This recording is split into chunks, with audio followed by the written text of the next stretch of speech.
Was that the ring rust, or what do you think? Or it just happened? Ring rust. I mean, Pacquiao is a better fighter. How impressed were you with Manny Pacquiao's performance, even at this age, champ?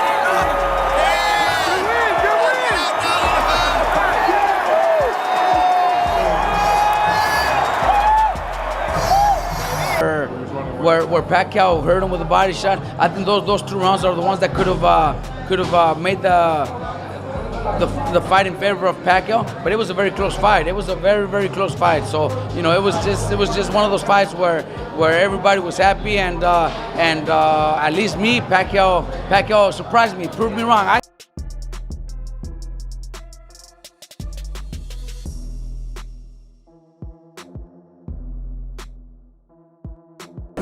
But there's other champs out there that are good.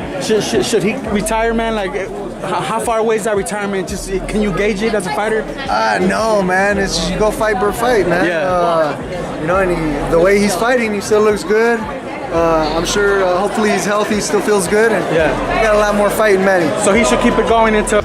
Adrian, were you impressed with Pacquiao? Huh? Were you impressed with Pacquiao? Of course, I was. You could tell he trained hard for this fight, and he was serious. And I'm happy for him.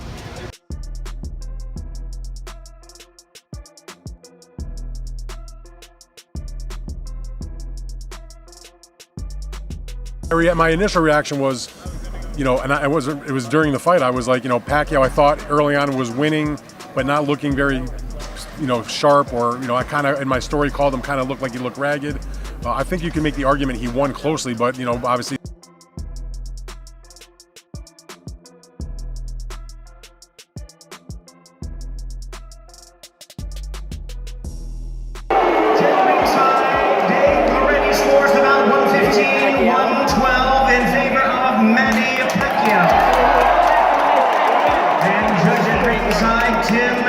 Sees it 115 to 112 in favor of the winner, boxing's pride of the Philippines.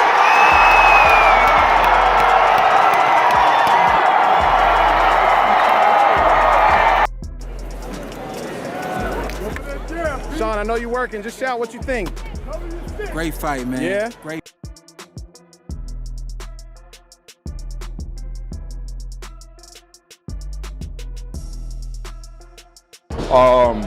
What were your thoughts on the fight? I seen the fight, and look, I was a little surprised.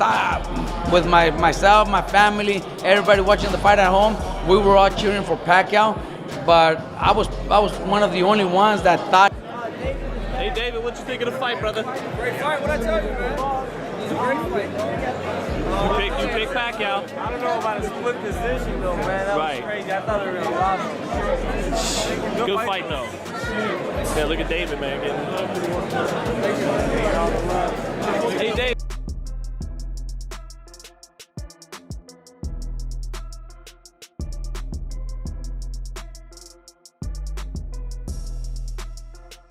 Stronger, bigger puncher. I thought he'd be able to bag up Pacquiao when he did in spots. I thought he'd be able to move and use and catch Pacquiao coming in, which he didn't. He pulled straight back. He made the mistake over and over again. You know what I mean? I thought he was a lot smarter than that, and he wasn't. So, I mean, we can pick and choose. I was wrong for picking. Manny Pacquiao and Mario Barrios just put up a great fight, a true 12-round war that silenced critics, shook up expectations, and gave the fans more than what anyone had predicted. Whether you thought Pacquiao was too old or Barrios was too green to stand against a legend, you saw both men give everything. You saw timing, youth, and experience all crash into each other in a main event that felt personal for both fighters. Jeff Mayweather had been clear before the fight. He didn't like it. He thought it was a money grab. He believed Pacquiao had no business getting a shot at a world title after 6 years without a win, and he felt that it was unfair to younger fighters who had grinded through the ranks. But even with all that criticism, Jeff still said he thought Pacquiao would win convincingly. That combination of criticism and confidence made his take controversial, but by the time the final bell rang, it made sense. Pacquiao didn't walk in asking for anything. He earned every second of that fight. He pressed Barrios with hard shots to the body, disrupted his rhythm, and at moments even had him stepping back, resetting. It wasn't one-sided, but it was a real fight, and one that showed why Mayweather said what he said. Bernard Hopkins had come into the conversation with a different kind of belief. He wasn't just analyzing, he was rooting for Manny. Hopkins knew what it meant to fight into your late 40s. He knew what it meant to be doubted for your age and still come back with fire. He called Barrios a B-plus fighter and said Pacquiao had the tools to beat him. He didn't expect a knockout, just a smart, sharp performance that could edge it on the scorecards. And Hopkins was right. The early rounds were competitive, but Pacquiao never looked lost. He was busy. He threw combinations in bursts. He dipped, slipped, and came up with that signature left hand, landing it more often than most expected. You could see that what Hopkins meant by experience wasn't about memories, it was about control. Keith Thurman's view was more cautious. He knew both fighters better than anyone, having lost to Pacquiao in 2019 and beaten Barrios in 2022. That made his insight valuable, and he said he slightly favored Barrios, not because he was better, but because no one really knew what version of Pacquiao would show up. He mentioned that if the version of Manny who fought him in 2019 showed up again, it was going to be trouble for Barrios. And when the fight got going, that version showed up in pieces. Maybe not the full-speed Pacquiao from 5 years ago, but the one with footwork, fast twitch angles, and a deep understanding of distance and timing. Thurman had also said Barrios' defense was suspect, that he could be hit, hurt, and overwhelmed in moments. He wasn't wrong. Barrios had his best rounds late in the fight, but in the first half, he got caught several times on the inside. Pacquiao hit him to the body, landed flush jabs that snapped his head back, and even countered him mid-combination. You could see Barrios learning as the fight went on, adjusting, but that early stretch exposed a gap. And Thurman's other point stuck too. He's not hard to find. Pacquiao found him often enough to keep the fight razor close. Terence Crawford had no hesitation before the fight. He picked Manny. He didn't hedge, didn't say maybe. He said he's going to win. He pointed to experience, to power, to that champion's mentality. And even though Crawford is younger and still active at the top level, he saw in Pacquiao something real. And when you watched how Manny worked, especially in rounds 3 through 6, you saw that accuracy and decision-making. Pacquiao wasn't trying to win a nostalgia contest. He was trying to win the fight. He cut the distance on a taller man, avoided wild exchanges, and punched with purpose.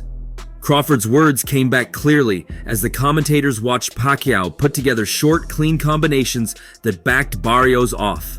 It was smart, disciplined work from a fighter who wasn't looking for one punch to change it, but 12 rounds of answers. Sugar Ray Leonard had also framed the whole thing differently. He didn't talk about physical decline or age alone. He talked about the mental part of a comeback. He said you had to get used to being hit again, used to hard training again, that it was more psychological than anything. And if there was one thing Pacquiao showed, it was that he still belonged in that atmosphere. The pressure, the lights, the body shots, the exchanges, he absorbed all of it and stayed composed. There was a sequence in round 7 where Barrios let loose a hard 3-punch combo, ending with a shot to the body that landed clean. Pacquiao didn't blink. He smiled, stepped forward, and threw his own combo, 2 to the body, 1 up top. Leonard had said heart would matter more than muscle, and Pacquiao proved it with every round he fought through. Marco Antonio Barrera, a longtime rival and legend in his own right, had said the fans were the real winners in a fight like this, and he couldn't have been more accurate. The crowd at the MGM Grand was electric. Every round had its moments. There was no coasting, no running, no stalling. Even in the quieter rounds, you could feel the tension. Barrios didn't back down. He absorbed pressure and tried to control the pace with his jab and distance. And Pacquiao, even when he wasn't throwing, kept moving, kept shifting angles, dipping his head, feinting, baiting. It wasn't just punches being thrown, it was a clash of 2 different styles from 2 very different timelines. Eddie Hearn had been dismissive from the start. He'd said Manny would never beat Barrios in a million years. He said the fight shouldn't have been for a title. And while he wasn't alone in that criticism, the fight itself didn't match his words. Whether you scored it for Barrios or Pacquiao, you couldn't say it was a mismatch. You couldn't say it was out of place. Pacquiao had earned his way into that ring with a performance that demanded attention. Hearn's prediction, harsh and final, was one of the few that felt completely off after the fight ended.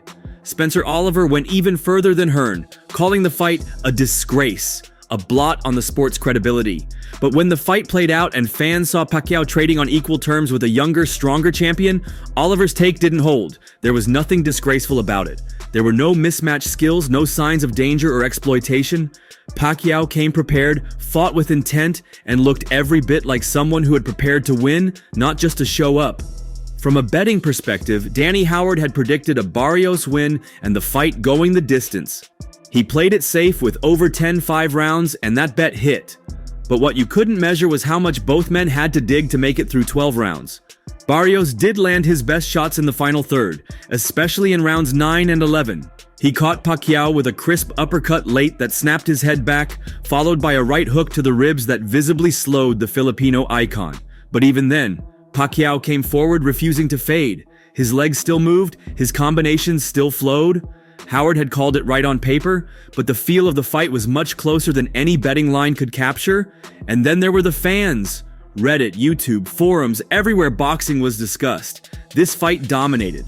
Before the opening bell, fans were divided. Some said Pacquiao was about to get embarrassed. Others believed he had one last surprise left. But when the fight unfolded, most of those debates fell away. What replaced them was respect on both sides. People praised Barrios for not breaking under pressure and for holding his own against a living legend. And they praised Pacquiao for walking into a dangerous young champion's arena and showing he still had the tools to hang. It was a fight that didn't give easy answers because both fighters had moments. There was no runaway winner. There was no fighter exposed. Barrios held his belt like a champion, but he also walked away knowing he had been tested harder than ever. Pacquiao didn't need to win a belt to prove anything. He already did by being competitive with a man over a decade younger, taller, and fresher. This wasn't about legacy maintenance. It was about proving once again, even for just one night, that a fighter like Manny Pacquiao isn't done until he says so. What did you think of the fight? Share your thoughts below and subscribe for more updates.